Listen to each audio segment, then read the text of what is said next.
Assalamu alaikum, peace be upon you. A message in relation to what took place on Saturday. The marches organized by the far right, attended by the far right themselves and far right sympathizers. We would like to differentiate between the far right and the sympathizers and talk to the sympathizers and those who would like to listen from amongst the far right.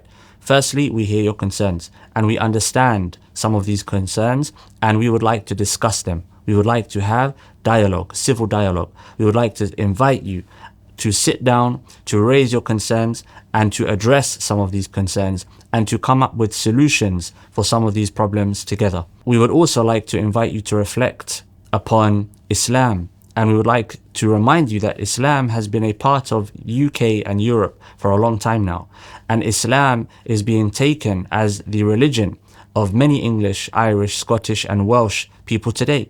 And so we ask you to reflect and ask the question, why? Open the Quran, the book sent to the last messenger, and reflect upon the word of God. And finally, we would like to remind you that the powers above do not hold the interests of the masses at heart, and they are using migrants and they are using concerns related to migrants to deflect from their misuse of power and from their abuse of the masses. And history shows us that they have never had at heart the concerns of the working class and the masses. In fact, it's only the latter years of the past century that the working classes started to receive the benefits, the dignity that they deserve. And now what we're seeing, these benefits are being stripped away from the working class and things are going back to the way they were. So we invite you to look at history and to understand the real concern and where the real concern should be taken. And that is not migrants, not minority communities. And we would in fact see that if the migrants were to leave, if minority communities were to leave, the concerns that you have will still be there. Why? Because the real cause for these concerns will continue to exist. The second part, a message to Muslims.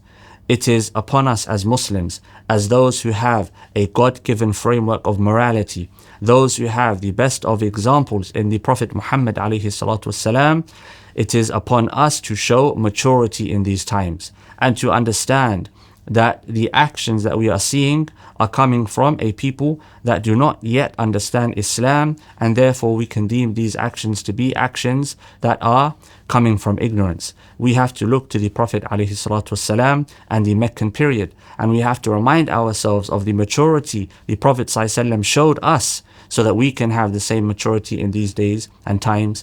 And the better response would be to show that maturity of our Prophet ﷺ and restraint, and not to meet fire with fire. No, let us be the water that puts out the fire.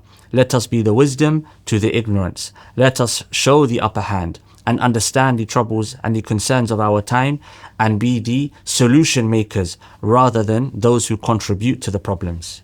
And we can also take this as an opportunity to show Islam.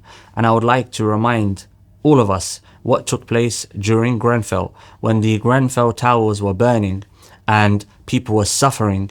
You had non-Muslims on live TV proclaiming the fact that it was the Muslims who kept them alive, because the Muslims were fasting, the Muslims woke them up. It was the Muslims who were taking care of people that had been harmed by the fires, families and so on and so forth. This is a form of da'wah. This is an opportunity to show what Islam is and to show people that we have their best interests in heart.